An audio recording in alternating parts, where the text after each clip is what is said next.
When the doors of Malacañang Palace were torn from their hinges, the crowd expected to find gold, but instead, they found mirrors. On the marble floors lay heaps of gowns, thousands of shoes, and hundreds of open jewelry boxes, spilling with cold light.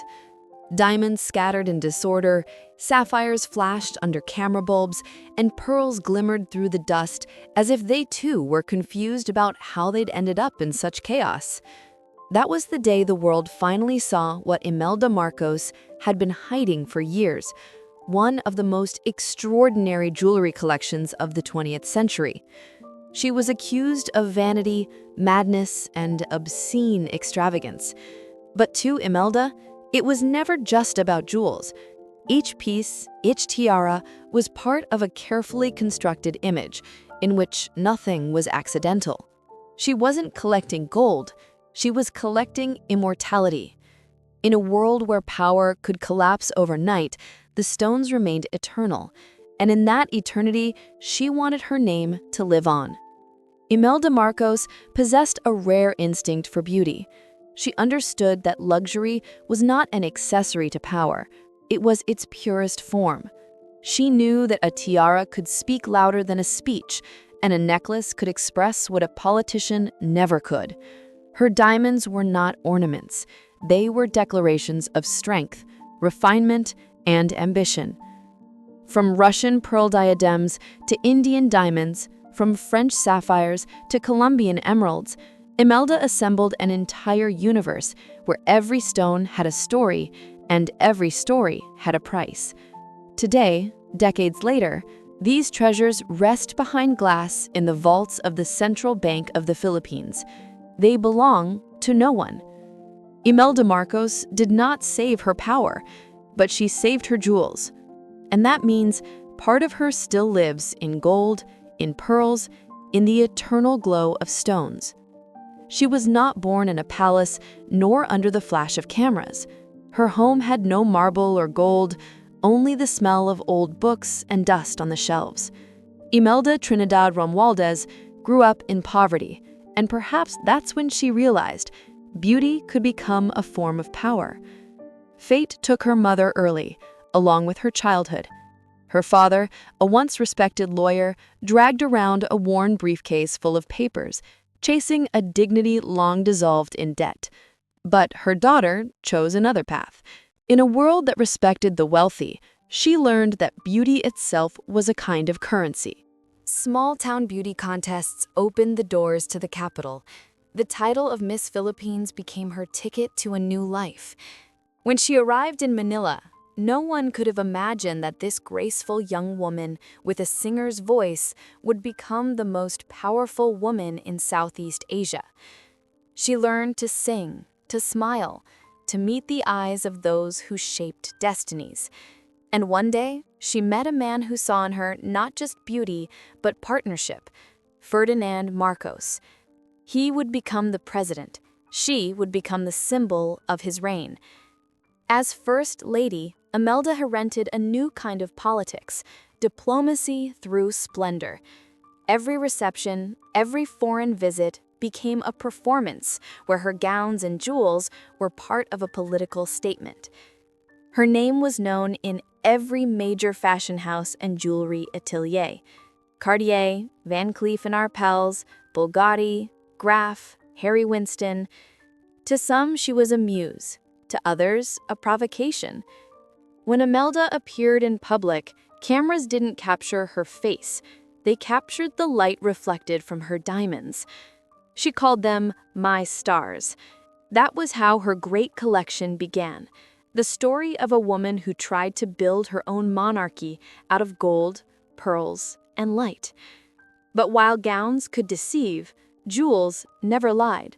And the first to reveal her secret was a tiara that carried the destinies of empires, the Russian beauty. A tiara is more than sparkle. It's an epic's signature cast in metal. It's a crown you can buy, but never truly keep. And the story of Imelda Marcos's collection begins right there, in the arches, settings, and shimmering lines crafted by the world's greatest jewelers. The Russian beauty, Bolin Pearl Kokoshnik, 1841. A classic Russian kokoshnik. A delicate frame of gold and silver, its arches lined with antique diamonds and crowned with 25 large natural pearls, arranged from milky white to soft silver tones. The piece was commissioned by Emperor Nicholas I for his wife, Empress Alexandra Feodorovna.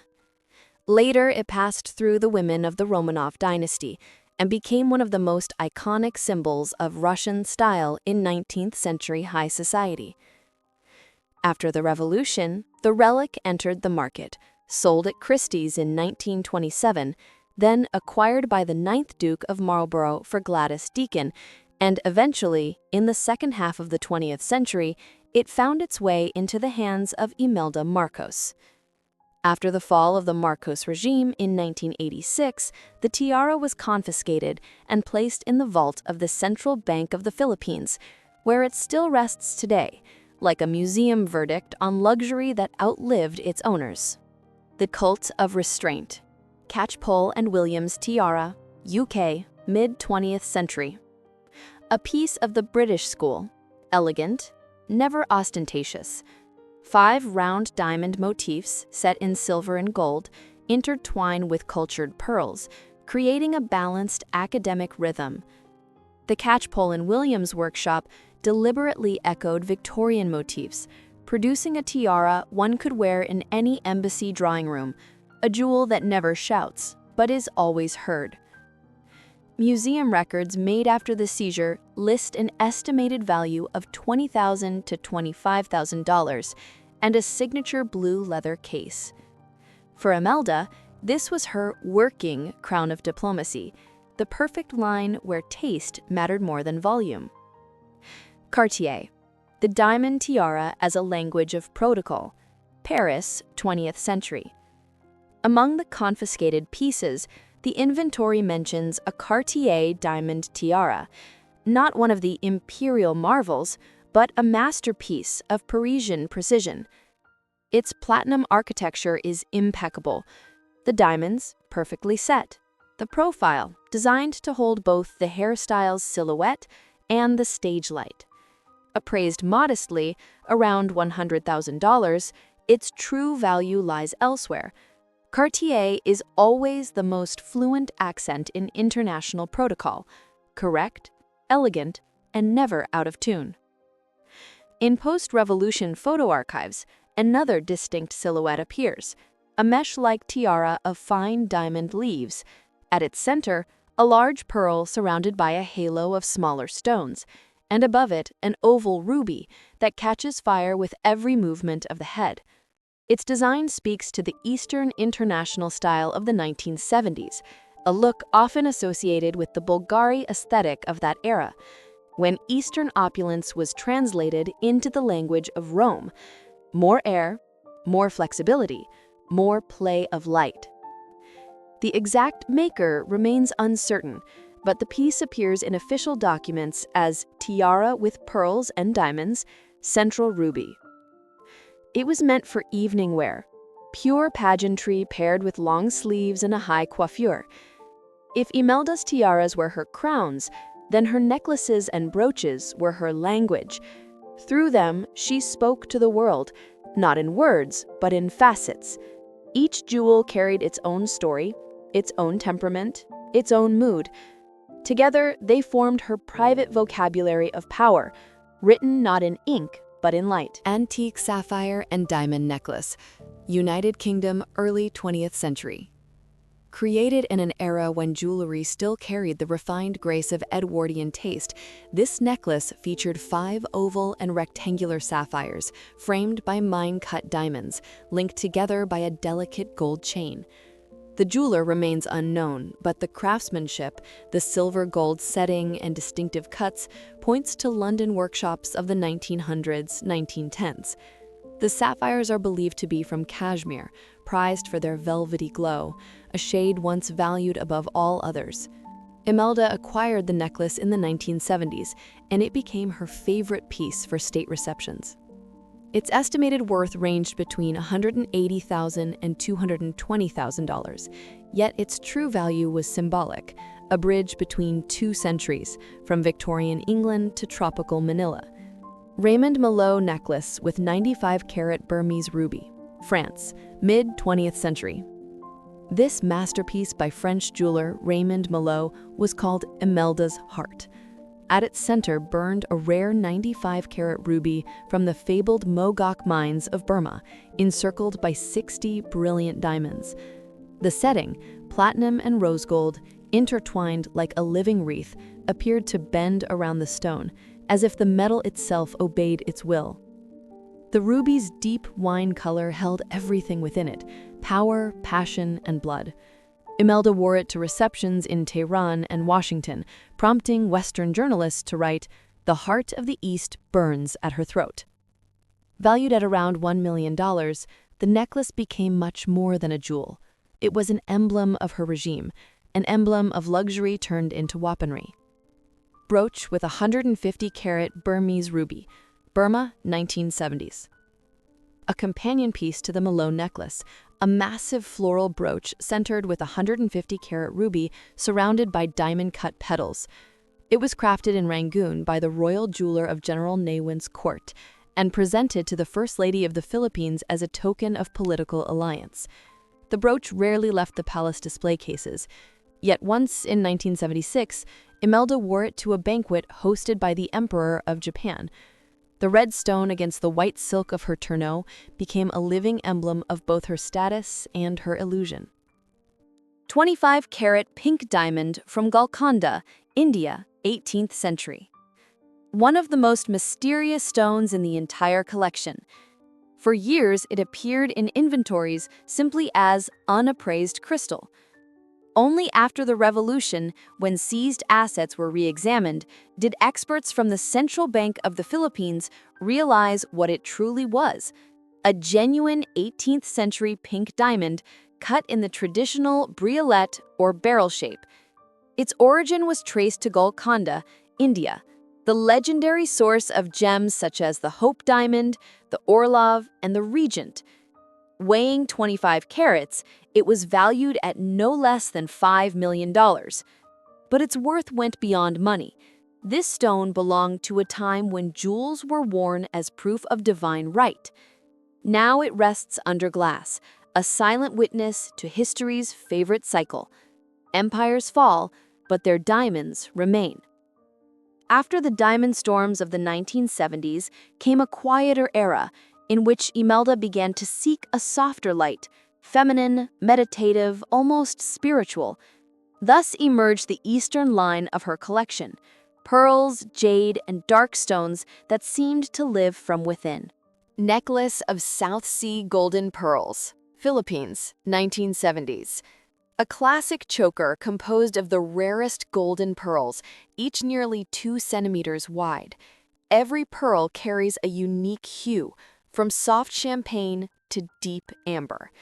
Crafted by Manila jewelers using pearls harvested from Philippine and Indonesian waters, where the South Seas yield the world's largest and purest specimens. Imelda often wore this choker with the national terno dress, turning tropical elegance into imperial theater. It became a symbol of her bond with her homeland, a bond that by then was more performance than feeling. Emerald and Diamond Ensemble, Colombia, France, 1968.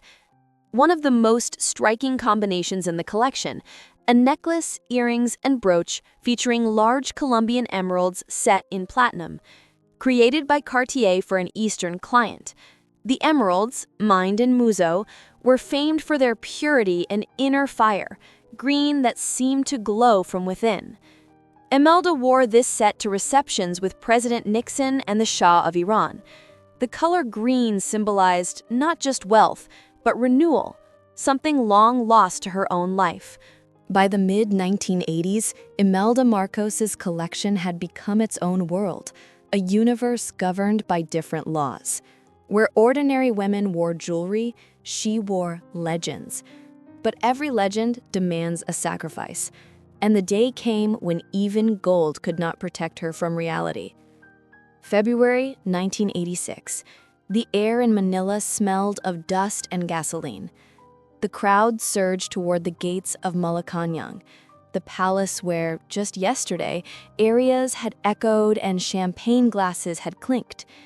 When the gates collapsed, people entered silence, broken only by the clicks of cameras. Silk gowns littered the marble floors, torn letters and crushed shoeboxes lay scattered. In the offices, vases, portraits, figurines.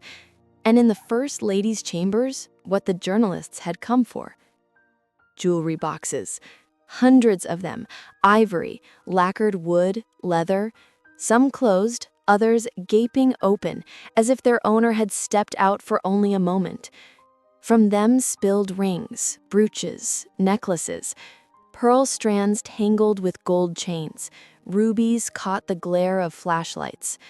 On the dressing table, a case marked Van Cleef and Arpels, beside it a Cartier Paris calling card. Someone lifted a tiara from the dust, and the sunlight, breaking through a shattered window, cast a trembling diamond reflection on the wall. The cameras captured everything. The world saw not just a looted palace, it saw a collection envied by Europe's greatest houses. Nearly 5,000 pieces, rings, earrings, brooches, tiaras, necklaces, some known to art historians, others revealed for the first time. All of them now evidence. Power was gone, but the shine remained. Within months, the treasures were transferred to the vaults of the Central Bank of the Philippines. There, behind bulletproof glass and silent alarms, they lie to this day. Each item labeled with a number, weight, and description. No names. No stories. In those vaults rest the South Sea pearls, the Bolin tiara, the Merlot rubies, the pink Golconda diamond. Under the cold lamps, they all look the same, as if time itself had erased the line between the real and the imagined. Bank employees whisper that sometimes, late at night, when the lights go out, a faint glimmer flickers across the cases, a breath of reflection. Maybe it's just a trick of light. Or maybe it's the memory of stones that have seemed too much. Emperors, revolutions, and the fall of thrones. Imelda Marcos lost her power, but her collection outlived her age. She sought to make beauty eternal, and succeeded, at the cost of her crown. Now her jewels are no longer symbols of vanity, but a museum of her life. There is no love in them. No regret, only brilliance frozen behind glass.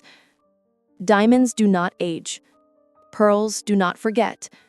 Gold knows no mercy. And when someone stops before the display and gazes into the stones, it almost feels as if a voice whispers from deep within the glass, "I only wanted you to remember me, shining."